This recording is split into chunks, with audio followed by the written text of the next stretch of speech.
Hello friend, आप देख रहे हैं लक्ष्य विद्यापीठ यूट्यूब चैनल। पहले की तरह आज मैं फिर से आप लोग के लिए 28 सितंबर 2020 का करंट अफेयर लेके आया हूँ। तो आप लोग वीडियो के लास्ट तक जरूर बने रहें, क्योंकि आज के वीडियो में बहुत ज़्यादा इम्पोर्टेंट प्रश्न है कि आप लोग को नेक्स्ट एग्जाम में काफ़ी ज़्यादा मदद होगा इस वीडियो से। तो चलिए बढ़ते हैं। आज का पहला प्रश्न है, विश्व पर्यटन दिवस कब मनाया जाता है? तो पहला ऑप्शन है 27 सितंबर, दूसरा ऑप्शन है 26 सितंबर, तीसरा ऑप्शन है 25 सितंबर, चौथा ऑप्शन है 24 सितंबर। तो इसका राइट आंसर होगा ऑप्शन नंबर ए, 27 सितंबर इसका राइट आंसर होगा।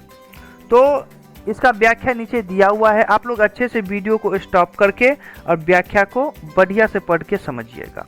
जितने भी प्रश्न है सारा का व्याख्या जो है सो नीचे दिया हुआ है, तो आप लोग व्याख्या को अच्छे से देखिएगा, क्योंकि एग्जाम में जो प्रश्न आएंगे तो कुछ घुमा फिरा के प्रश्न पूछे जाएंगे, तो व्याख्या आप लोग जरूर समझिएगा। व्याख्या अगर खुद से आप लोग पढ़ के समझते हैं तो और भी ज़्यादा बेटर है आपके लिए। तो चलिए बढ़ते हैं अगले प्रश्न की ओर। अगला प्रश्न है, आरबीआई द्वारा घोषित किस संगठन ने चेक ट्रांकेशन सिस्टम, जिसको सीटीएस भी कहा जाता है, के लिए सकारात्मक वेतन प्रणाली विकसित की है? तो पहला ऑप्शन है data security council of India, दूसरा ऑप्शन है एनपीसीआई, तीसरा ऑप्शन है नेस्कॉम, चौथा ऑप्शन है इंटरनेट और मोबाइल एसोसिएशन ऑफ इंडिया। तो इसका राइट आंसर होगा ऑप्शन नंबर बी, इसका राइट होगा, एनपीसीआई इसका राइट आंसर होगा। इसका व्याख्या नीचे दिया हुआ है, आप लोग अच्छे से इस व्याख्या को वीडियो को स्टॉप करके बढ़िया से पढ़ के समझिएगा। व्याख्या समझना बहुत ज़्यादा इम्पोर्टेंट है आपके लिए। तो आइए बढ़ते हैं अगले प्रश्न की ओर। अगला प्रश्न है, विश्व जोखिम सूचकांक, फिर से रिपीट कर रहा हूं, WRI 2020 में भारत का रैंक क्या है? बहुत ज़्यादा इंपॉर्टेंट प्रश्न है ये भी। पहला ऑप्शन होगा 105वां रैंक है, दूसरा है 73वां रैंक है, चौथा ऑप्शन है 162वां रैंक है, चौथा ऑप्शन है 89वां रैंक है। तो इसका राइट आंसर होगा ऑप्शन नंबर डी, इसका राइट होगा। तो आप लोग देख लीजिएगा इसको, नीचे व्याख्या दिया हुआ है बढ़िया से, आप लोग व्याख्या पढ़ना नहीं भूलिएगा। व्याख्या बहुत ज़्यादा इम्पोर्टेंट होता है आपके लिए। तो चलिए यहाँ पे देखिए व्याख्या दिया हुआ है, आप लोग अच्छे से इस व्याख्या को पढ़ के बढ़िया से समझिएगा। तो आइए बढ़ते हैं अगले प्रश्न की ओर। अगला प्रश्न है, भारत जापान समुद्री द्विपक्षीय अभ्यास GMAX 20 द्विवार्षिक नौसेना अभ्यास का कौन सा संस्करण है? ये भी बहुत ज़्यादा इंपॉर्टेंट प्रश्न है। आइए इसका ऑप्शन देखते हैं। पहला ऑप्शन है थर्ड, दूसरा ऑप्शन है फोर्थ, तीसरा ऑप्शन है फिफ्थ और चौथा ऑप्शन है सेकेंड। तो इसका राइट आंसर होगा ऑप्शन नंबर बी, इसका राइट आंसर होगा, फोर्थ इसका राइट आंसर होगा। तो नीचे इसका व्याख्या दिया हुआ है, तो आप लोग अच्छे से इस व्याख्या को समझिएगा। बहुत अच्छा प्रश्न है ये, बहुत ज़्यादा इम्पोर्टेंट भी है, आप लोग के एग्जाम में आ भी सकता है ये प्रश्न, तो ये समझना बहुत ज़्यादा जरूरी है आपके लिए। तो आइए बढ़ते हैं अगले प्रश्न की ओर। अगला प्रश्न है, शेखर बसु जिनका हाल ही में निधन हो गया, इनमें से किस संगठन के पूर्व अध्यक्ष थे? तो ये भी बहुत ज़्यादा इंपॉर्टेंट प्रश्न है। तो आइए इसका जो है सो ऑप्शन जान लेते हैं। पहला ऑप्शन है भारत का परमाणु ऊर्जा आयोग, दूसरा ऑप्शन है भारत का योजना आयोग, तीसरा ऑप्शन है केंद्रीय सतर्कता आयोग, चौथा ऑप्शन है कर्मचारी चयन आयोग। तो बहुत ज़्यादा इंपॉर्टेंट प्रश्न है ये भी। तो इसका राइट आंसर होगा ऑप्शन नंबर ए, इसका राइट होगा, भारत का परमाणु ऊर्जा आयोग इसका राइट आंसर होगा। तो ये जो है शेखर बसु जिनका हाल ही में निधन हो गया है, वो जो है तो भारत का परमाणु ऊर्जा आयोग संगठन के पूर्व अध्यक्ष थे। तो इसके बारे में व्याख्या नीचे मिल जाएगा आप लोग को, आप लोग अच्छे से इस व्याख्या को पढ़ के बढ़िया से समझिएगा। तो आइए बढ़ते हैं अगले प्रश्न की ओर। अगला प्रश्न है, किस देश के साथ, देख लीजिएगा ये भी बहुत ज़्यादा इंपॉर्टेंट प्रश्न है, कि किस देश के साथ भारत ने हाल ही में बौद्धिक संपदा के क्षेत्र में सहयोग के लिए समझौता ज्ञापन किया है? बहुत इंपॉर्टेंट प्रश्न है ये भी।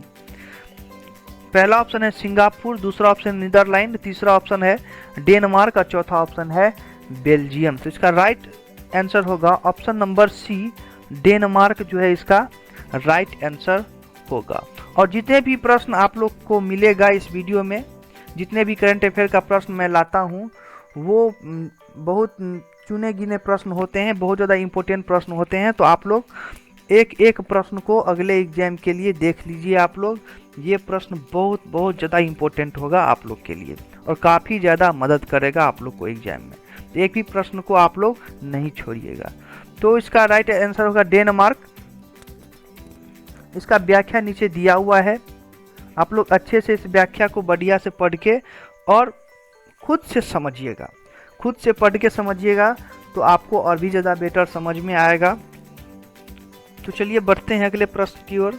अगला प्रश्न है, भारत का स्वदेश निर्मित माइक्रो प्रोसेसर HMOSI किस संस्थान द्वारा विकसित किया गया है?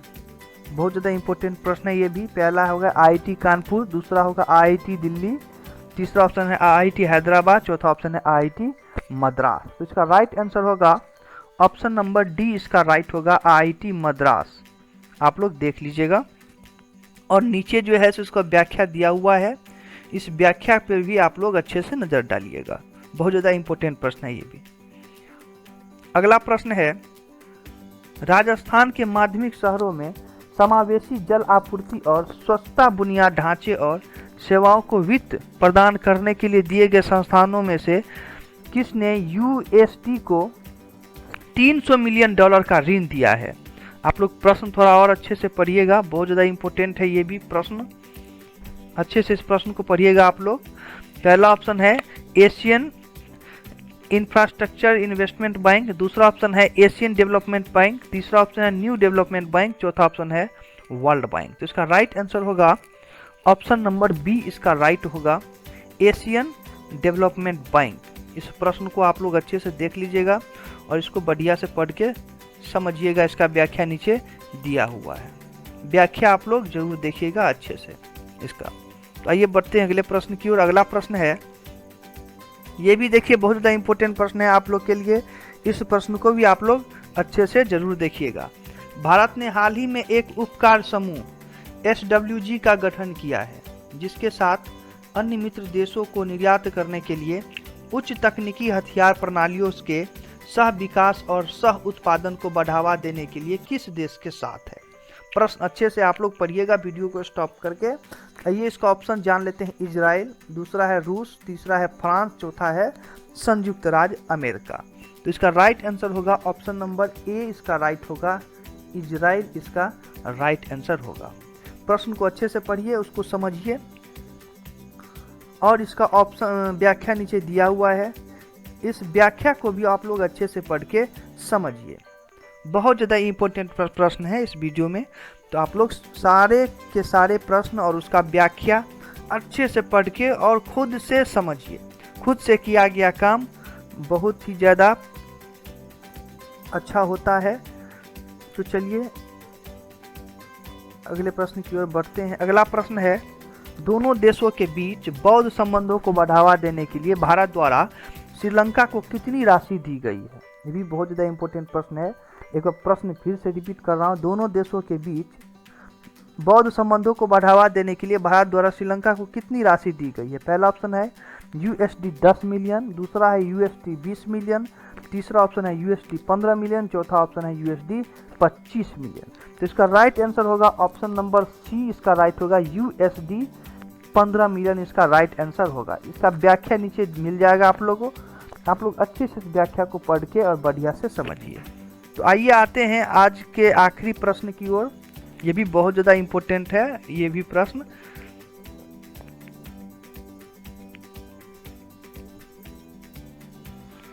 तो चलिए प्रश्न पढ़ते हैं। हाल ही में ब्रेन कैंसर के कारण निधन हो चुके ईसर जज अहलूवालिया का पेशा क्या था? ये भी बहुत ज़्यादा इंपॉर्टेंट प्रश्न है। पहला है पत्रकार थे, अर्थशास्त्री थे, न्यायवादी थे या खिलाड़ी थे? तो इसका राइट आंसर होगा ऑप्शन नंबर बी, अर्थशास्त्री थे ये। इस प्रश्न को आप लोग भी देख लीजिएगा, ये अर्थशास्त्री थे और इसका व्याख्या नीचे दिया हुआ है। इस व्याख्या को भी आप लोग अच्छे से पढ़ के और बढ़िया से समझ लीजिएगा। व्याख्या समझना बहुत ही ज़्यादा जरूरी है। आप लोग को मैं बार बार कह रहा हूँ, जितना भी व्याख्या है उसको आप लोग अच्छे से जरूर देखिए। और मेरा वीडियो अगर आप लोग को अच्छा लगता है तो लाइक शेयर और सब्सक्राइब जरूर कीजिए। ज़्यादा से ज़्यादा दोस्तों को ये फॉरवर्ड कीजिए और उसको जोड़ने का कोशिश कीजिए। धन्यवाद।